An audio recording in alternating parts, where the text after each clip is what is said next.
little boy from Rosario, Argentina, on behalf of every little boy. একটা মানুষ মাঠে হাঁটছে, দৌড়াচ্ছে না, ছুটছে না, শুধুই হাঁটছে, আর সেই মানুষটাকে থামাতে পারছে না কেউ। লিওনেল মেসি, যার পায়ে বল গেলে বিপক্ষ দলের ডিফেন্ডারদের চোখে অন্ধকার নামে, কিন্তু আজকের মেসি আর সেই মেসি নেই। মহাতারকা এখন মাঠে হাঁটেন, ঘোরেন, এদিক ওদিক তাকান। সমালোচকরা বলেন মেসির বয়স বাড়ছে, কিন্তু এখন সবাই বুঝে গেছে এটা মাথার খেলা। মেসি দৌড়াচ্ছে না কারণ তার দরকারই নেই। মায়েস্ত্রো মাথায় খেলছে, পায়ে নয়। বয়স বাড়ছে, শরীর বলছে এত দৌড় আর হবে না। মেসি শুনলো কিন্তু মাথা নোয়ালো না। মহাতারকা হয়ে উঠলেন এনগানচে। আর্জেন্টাইন ফুটবলের একটা বিশেষ ভূমিকা, যে নিজে কম গোল করে কিন্তু অন্যদের দিয়ে গোল করায়। নিজে জ্বলে না, অন্যদের আলো দেয়। এই সময়ে মেসি শিখলো কিভাবে একটা দলকে কাঁধে নিতে হয়। শিখলো যে মহত্ব মানে শুধু একা খেলা নয়, মহত্ব মানে দলকে মহৎ করা।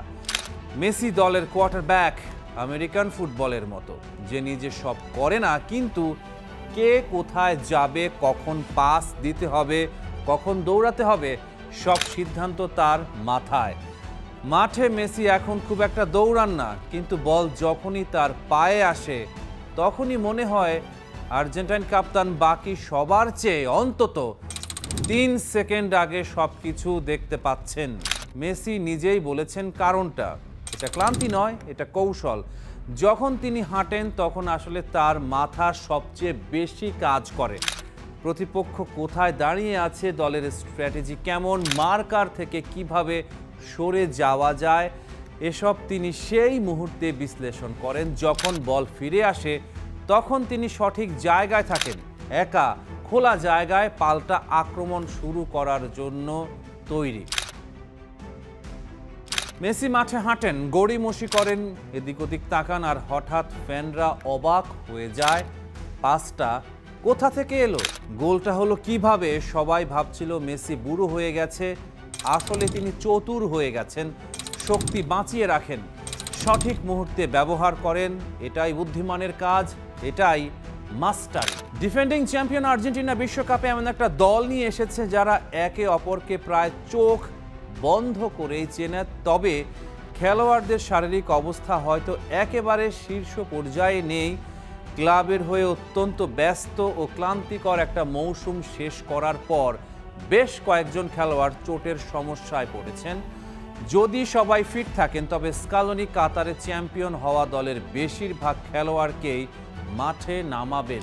স্কালোনির পরিকল্পনা হলো 4-3-3 ফরমেশন ধরে রাখা, যেখানে থাকবে 2 জন সেন্টার ব্যাক ও 2 জন আক্রমণাত্মক ফুল ব্যাক নিয়ে গড়া একটি শক্তিশালী রক্ষণ ভাগ, এবং সেই সাথে চমৎকার পাসিং ক্ষমতা সম্পন্ন গতিশীল মিডফিল্ডাররা।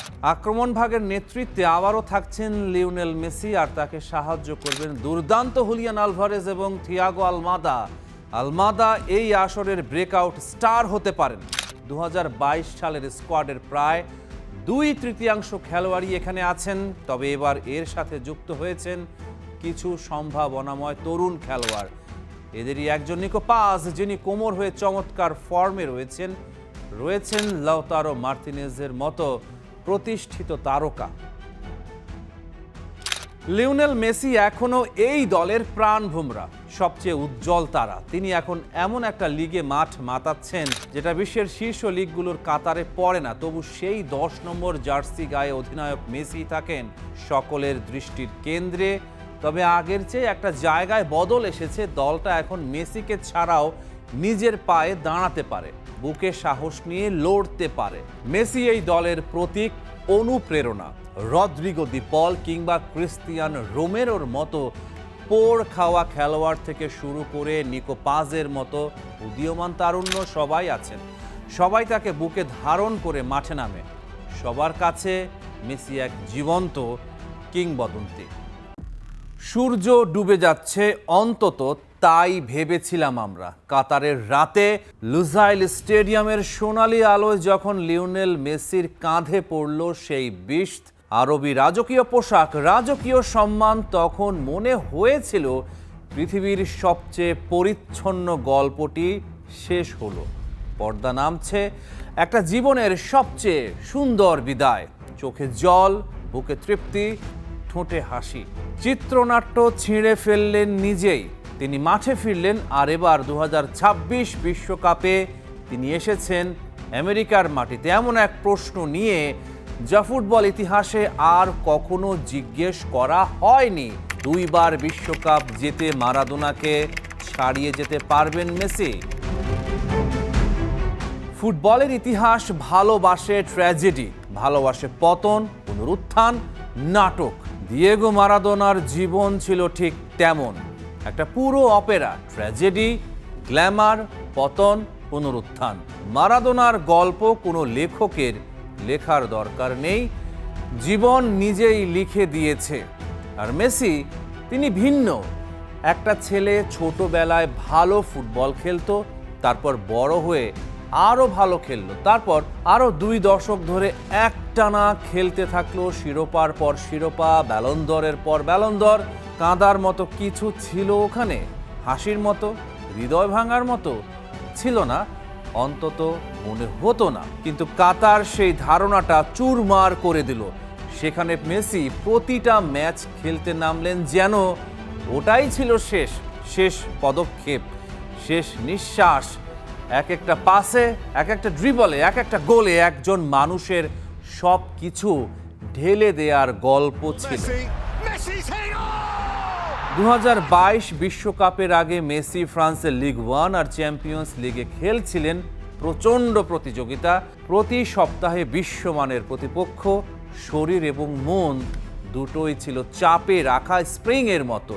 আর এখন ফ্লোরিডার রোদে MLS ইন্টার মায়ামির জার্সিতে মেসি নিঃসন্দেহে স্কোর করছেন, অ্যাসিস্ট করছেন, দলকে টেনে নিয়ে যাচ্ছেন। সংখ্যার দিক থেকে প্রায় একই। কাতারের আগে 13টি লিগ ম্যাচ, এখনও 14টি MLS ম্যাচ। কিন্তু সংখ্যা কখনো পুরো গল্প বলে না।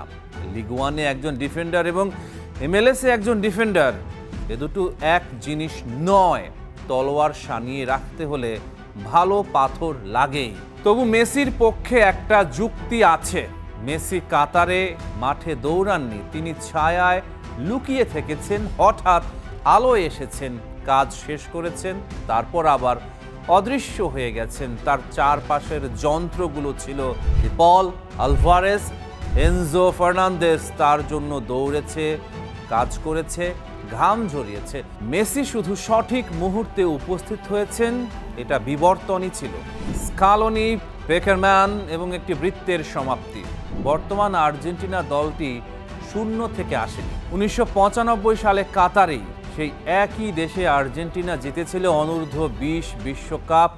কোচ ছিলেন হোসে পেকারম্যান, সেই দলে ছিলেন লিওনেল স্কালোনি, যিনি আজ মূল দলের কোচ। ছিলেন ওয়াল্টার স্যামুয়েল এবং পাবলো আইমার, তারা আজ স্কালোনির সহকারী। আর 2022 সালে সেই একই মাটিতে মেসি পূর্ণ করেন বৃত্ত, বিশ্বকাপ শিরোপা। কিন্তু বৃত্ত কি সত্যিই পূর্ণ হয়েছে? মারাদোনার ছায়া এবার ছাড়িয়ে যাওয়ার মঞ্চ মেসির। 1986 সালের 22 জুন মেক্সিকো সিটির আজটেকা স্টেডিয়াম। দিয়েগো মারাদোনা ইংল্যান্ডের বিপক্ষে 2টো গোল করলেন একই ম্যাচে, যেগুলো পরস্পরের এতটাই বিপরীত যে মনে হয় 2 জন ভিন্ন মানুষ করেছেন। প্রথমটি হাত দিয়ে, ঈশ্বরের হাত বললেন তিনি নিজেই। দ্বিতীয়টা নিজের পায়ে 60 মিটার ড্রিবল করে 5 জনকে কাটিয়ে শতাব্দীর সেরা গোল। সেই বিশ্বকাপের ফাইনালে আর্জেন্টিনা জিতল পশ্চিম জার্মানির বিপক্ষে।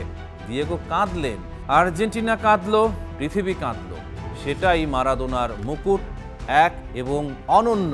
মেসির একটা বিশ্বকাপ জয়কে তুলনামূলক বিশ্লেষণে অনেকে সমান বলেন মারাদোনার সঙ্গে। কিন্তু যদি হয় 2টো বিশ্বকাপ, তখন আর তুলনা থাকে না। তখন মেসি নিজেই একটা নতুন মাত্রা হন। এমন একটি ভবিষ্যৎ কল্পনা করুন। বুয়েনোস এইরেসে দাদা তার নাতিকে বলছে, হ্যাঁ দিয়েগো অমর, কিন্তু লিও জিতেছিল 2 বার। মারাদোনার ছায়া সারা জীবন মেসিকে তাড়িয়েছে, কারণ ফুটবলের শ্রেষ্ঠত্বের পরিমাপ কখনো শুধু ক্লাব শিরোপায় নয়, দেশের হয়ে বিশ্বজয়। মেসির বার্সেলোনা যুগে সমালোচকরা বারবার বলেছেন দিয়েগো একাই দলকে বিশ্বকাপ জিতিয়েছেন। মেসি শুধু ভালো একটা দলের অংশ। কাতার সেই যুক্তিকে নুইয়ে দিয়েছিল, কিন্তু 2026 সেটাকে মাটিতে পুঁতে দিতে পারে। মেসি একা এই যুদ্ধে নেই, তার পেছনে একটা দল আছে যারা জানে কিভাবে জেতে, যারা জিতেছে এবং যারা আবার জিততে চায়। এমিলিয়ানো মার্তিনেজ বিশ্বের সেরা গোলরক্ষকদের একজন, শুধু সেভের কারণে নয়, মানসিক শক্তির কারণেও। পেনাল্টি শুটআউটে তার সাইকোলজিক্যাল যুদ্ধ কিংবদন্তি তুল্য। কাতারের ফাইনালে ফ্রান্সের বিপক্ষে যদি মার্তিনেজ না থাকতেন, গল্পটা ভিন্ন হতেই পারত। এনজো ফার্নান্দেজ তরুণ, তীব্র, ক্লান্তিহীন। চেলসিতে তার প্রিমিয়ার লিগের অভিজ্ঞতা তাকে সানিয়ে রেখেছে। হুলিয়ান আলভারেজ, যিনি কাতারে মেসির ছায়ায় থেকেও এমন পারফরমেন্স করেছেন যা যে কোনো টুর্নামেন্টে স্মরণীয় হয়ে থাকার যোগ্য।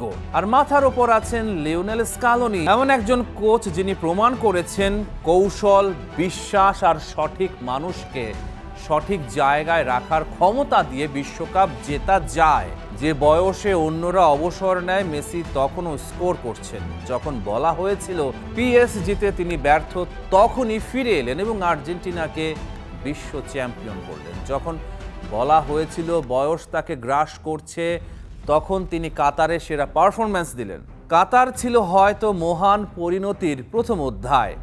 2026 সেই অধ্যায়টাকে কোথায় নিয়ে যাবে তা জানার জন্য পুরো পৃথিবী অপেক্ষা করছে। সূর্য ডুবে যাচ্ছিল, কিন্তু দিগন্তে এখনো লাল আভা।